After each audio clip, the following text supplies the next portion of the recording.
In this video, I'm going to show you how to reopen a closed Chrome tab in just a few seconds.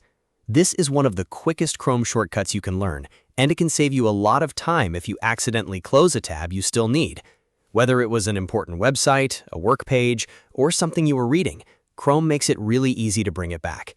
If this tip helps you, be sure to hit the like button and subscribe for more simple tech tutorials just like this. All right, let's jump in. First, open Google Chrome on your computer. You can do this from your desktop, taskbar, start menu, or applications folder, depending on your device. Once Chrome is open, you're ready to use the shortcut that brings back recently closed tabs. Now here's the key step. On your keyboard, press Ctrl, Shift, and T at the same time. If you're on Windows or Linux, this shortcut will instantly reopen the last tab you closed. It works almost immediately, so if you closed something by mistake, this is the fastest way to recover it. And if you want to reopen more than one closed tab, you can keep pressing Ctrl, Shift, and T again. Each time you use the shortcut, Chrome will restore the next previously closed tab in the order they were closed.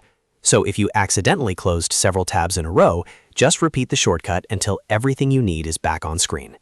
This is especially useful when you're doing research, comparing pages, or working with multiple tabs at once.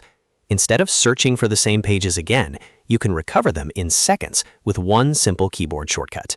It's one of those Chrome tricks that seems small, but once you know it, you'll use it all the time.